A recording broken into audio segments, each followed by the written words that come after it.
안녕하십니까. 거꾸로 투자하는 쇼킹 부동산입니다. 현재 시장 상황에서 반드시 팔아야 하는 집이 있습니다. 가지고 있으면 애물단지가 될 아파트인데요. 여러분들 빨리 처분을 한번 고민해 보시는 게 어떨까 생각이 듭니다. 이 영상이 여러분들의 전 재산을 지킬 거라고 생각합니다. 영상 시청 전에 구독으로 부자 되시기 바랍니다. 최근 재건축 아파트 단지에서 난리가 났었어요. 바로 성남에 위치한 은행주공 아파트, 대단지 아파트 단지고 지금 재건축 추진 중에 거의 막바지에 왔죠. 자, 전용 84제곱미터 조합원 분양가가 공개됐는데 9억 4천에서 9억 7천만 원에 책정됐습니다. 지금 성남의 구성남의 대장이라고 할 수 있는 성남 산성역 포레스티아가 전용 84제곱미터 10억 정도의 호가가 형성되는데 그거와 맞먹는 수준이라는 거예요. 자, 일반적으로 재건축 아파트의 조합원 분양가는 주변 시세 대비 한참 낮게 책정을 해서 조합원들한테 혜택을 주는 것이 핵심인데 거의 주변 시세랑 똑같이 책정했다는 거죠. 물론 조합원 분양가만으로는 판단하기 어려워요. 왜냐면 조합원 분양가에서 권리가액을 빼고 실제 납부하는 금액이 결정이 됩니다. 이 권리가액은 기존 주택의 감정평가 금액의 비례율, 사업성을 계산한 비례율을 곱해서 산출이 돼요. 그래서 만약에 조합원 분양가가 그렇게 높다 하더라도 권리가액이 높으면 추가 분담금이 없을 수도 있습니다. 문제는 권리가격이 그만큼 나와줄 거냐 이거죠. 하지만 조합원들은 조합원의 이런 계획에 회의감이 든 겁니다. 추가 분담금 많이 나올 것 같은데, 왜냐면은 이 추가 분담금을 낮추기 위해서는 권리가액이 높아야 되고, 권리가액이 높으려면 일반 분양가를 높게 책정하고 분양에 성공해야 되는데, 조합에서 제시한 전용 84탑이 일반 분양가가 10억에서 11억 정도 사이였습니다. 이게 비역세권 단지를 이 분양가에 한다고 미분양 우려가 커지고, 미분양이 발생하게 되면 당연히 조합원 추가 분담금이 늘어나잖아요.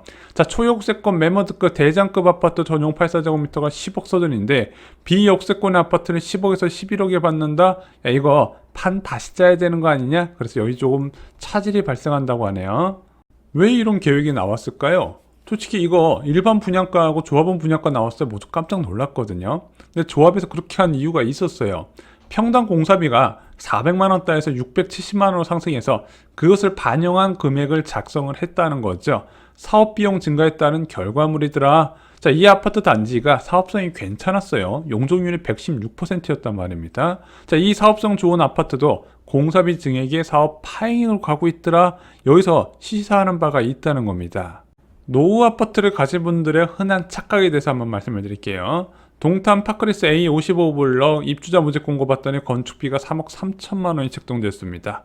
아니 그러면은 내가 3억 3천만 원만 주면 새 아파트인 거 받는 거 아니냐? 이렇게 생각하시는 분들 많이 계시더라고요. 근데 전혀 그렇지 않습니다. 재개발 재건축은요, 많은 비용을 발생시키게 됩니다. 먼저 사업을 추진하려면 소유주의 동의를 받아야 되고, 그리고 조합이 설립되면은 인허가를 받는 과정이 있어야 됩니다. 이것은 다 용역업체 선정의 연속이에요. 다 돈이란 말입니다. 이주 과정에 금융 비용 들고 법적 비용도 들어가고요. 철거 비용도 생각을 해야 됩니다. 여기에 기부 채납까지 있다 보니까 생각보다 많은 일반 분양 수입이 안 늘어나는 결과가 만들어져요.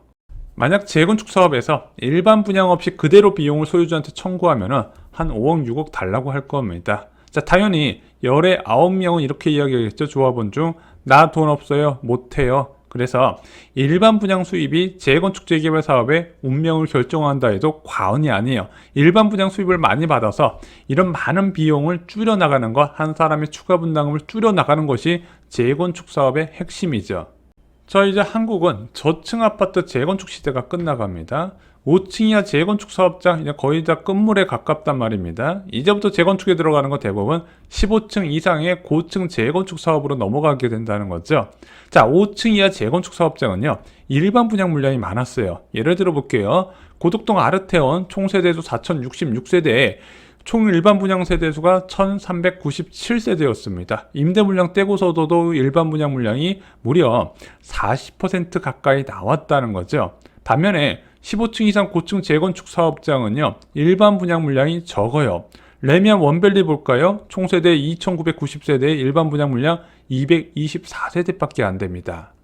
자, 물론 고층 재건축 사업장 하는 곳 일반 분양 수입이 적어도 주변 신축 아파트 가격이 워낙 높다면요, 주택 소유주들이 자산가치 상승을 노리고 사업을 추진할 수가 있어요.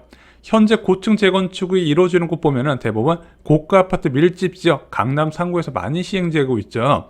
구축 시세가 12억인데 만약에 완공해서 신축 아파트가 된다면 한 18억 정도 받네. 그럼 기꺼이 조합원들이 일반 분양 수입이 적어도 자비로 3, 4억 정도 부담할 용의가 생긴다는 겁니다. 왜냐면 그것이 이득이 되니까요. 여기서 생각할 것이 있습니다. 재건축 사업에는 비슷한 비용이 들어가요. 시골에 있는 아파트나 서울에 있는 아파트나 조합 설립하고 사업 시행 인가 과정 받고 관리 처분 단계 받고 이주 철거 착공 과정 하는 거 다 똑같단 말입니다. 마감재 비용만 좀 차이가 날 거예요. 자, 그런데 주변 신축 아파트 가격이 낮아서 재건축에 대한 기대 이익이 없는 곳은 동의 받는 게 어렵게 되겠죠. 그럼 그런 아파트는 어떻게 분류해야 된다? 더 이상 미래 이익이 없는 집이 되는 겁니다. 압구정동 현대아파트 왜 수십억 하겠습니까? 걔가 가진 땅의 가치 때문에 그렇게 비싼 가격이 되는데 그 땅의 가치가 활용할 수 없게 된다면 미래 이익이 없더라 가격은 계속 하락할 수밖에 없다는 거죠. 자, 예를 들어 보겠습니다. 분당 지역에 한 아파트가 있어요. 구축 아파트. 전용 84제곱미터가 12억 정도 합니다. 자, 이 지역에 신축 아파트가 들어오게 되면 얼마 정도 할까? 예를 들어 한 17억 정도 된다고 생각해 보겠습니다.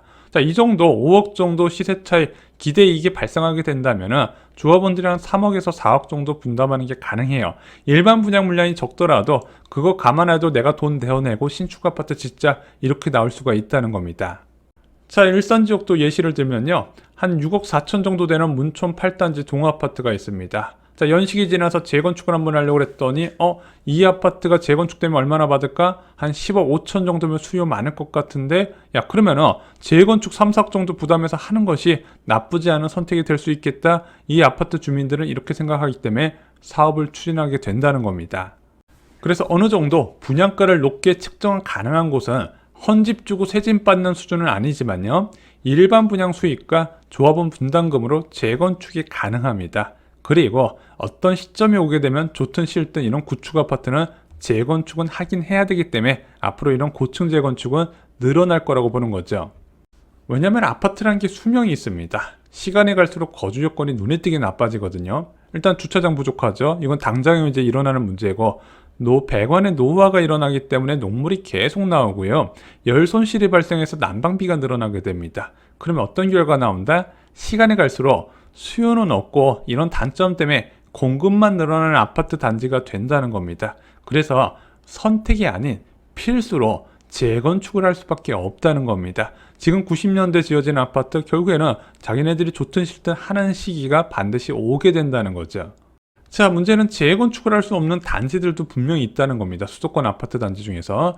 예를 들어 하나 아파트 단지 보겠습니다. 전용 84제곱미터 아파트 매매 시세가 3억 4천만 원입니다. 자, 인근의 신축 아파트 시세를 봤더니 한 6억 4천 정도가 돼요. 자, 그러면은 이 대창이라는 아파트가 재건축을 진행해서 일반 분양을 하게 되면 그 물량도 많지 않겠지만 설령 한다 그래도 분양 수입도 적을 가능성이 있네. 그런 조합원 추가 분담금이 늘어날 거 아닙니까? 자, 그러면은 이 아파트를 한 3억에서 4억 정도 주고 이런 6억 정도의 신축 아파트가 된다고 하면은 사람들이 동의를 해줄까요? 안 해줄까요? 안 해준다는 거죠. 재건축 사업 추진 엄두도 안 난다는 겁니다. 문제는 수도권과 지방에 이런 고층 아파트가 굉장히 많다는 겁니다. 특히 2000년 전으로 지어진 아파트. 자, 이런 아파트 보잖아요. 동대표가 거의 60대에서 70대예요. 그리고 특징이 아이들이 없습니다. 왜냐면 명절 때 보면은 이제 자녀들이 손주 데리고 찾아오는 아파트 단지예요. 그런데 이런 아파트가 지금 젊은 층의 수요가 있다? 없다는 거죠. 그럼 저는 이렇게 생각을 하는 겁니다. 주거 상품으로 가치가 얼마 안 남은 아파트가 이런 2000년 전후로 지어진 구축 아파트가 된다는 거죠. 자, 쉽게 팔아야 하는 아파트 기준을 만들어 보겠습니다. 저는 이렇게 생각을 해요. 2000년 전후로 지어진 구축 아파트 1990년대부터 2002년 3년까지 지어진 아파트들 꽤 많이 있거든요. 자, 근데 이렇게 전후로 지어진 고층 아파트라고 전부 다 팔아야 되는 건 아니고 주변 신축 아파트를 보실 필요가 있어요. 주변 신축 아파트가 국민평수 기준으로 8억 이하다, 7억대다, 6억대다. 그러면은 전 좀 생각을 해보셨으면 좋겠습니다. 살 사람 있을 때 팔고 갈아타시는 게 어떨까? 지금 갈아타기 나쁘지 않은 환경이거든요. 왜냐면은 지금 고가 아파트든 저가 아파트는 동시에 다 추락했고 물론 이제 강남 상구를 비롯한 초고가 아파트는 좀 반등세가 보이진 하지만 여전히 수도권 지역에서도 괜찮은 아파트가 반등하지 못하는 곳이 있거든요. 그럼 갈아타는 비용은요, 집값 상승 시기보다는 지금이 오히려 더 유리할 수가 있다는 겁니다. 자, 물론 제가 지금 멀쩡한 아파트 팔라고 하니까 좀 의아해하실 수도 있어요. 하지만 지금은 모를 겁니다. 이게 서두르면 얼마나 이득이 되는지. 아니, 이게 나중에 재건축 정말 해야 될 때, 문제가 될 때 10년 뒤에 팔면 안 되냐? 그게 안 될 겁니다. 왜냐면 앞으로 10년간 수도권에만 공공택지에서 70만 호가 공급됩니다. 엄청난 물량이 쏟아지게 된다는 거죠. 그래서 쇼킹부동산이 자꾸 3기 신도시보다 외곽에 위치한 주택을 사지 말라고 하는 이유가 여기에 있어요. 그동안 10년간 없었던 공공택지의 물량에서 엄청 쏟아지게 된다는 겁니다. 그럼 그 외곽 지역은 더 소외될 수밖에 없는데 여기서 재건축 사업성이 없는 구축 아파트다. 아마 10년 뒤에 그때 팔려고 하시면요, 저는 늦을 거라고 생각합니다. 자, 오늘 좀 외곽 지역 재건축 사업성이 부족한 구축 아파트의 향후 미래에 대해서 좀 말씀을 드렸습니다. 오늘 영상이 마음에 드셨다면요, 이런 아파트에 사는 지인이나 가족들한테 널리 알려주시기 바랍니다. 그분들의 인생을 바꿀 수도 있는 중요한 일이라고 저는 생각합니다. 이상으로 영상 마치겠습니다. 구독과 좋아요 꼭 부탁드립니다. 감사합니다.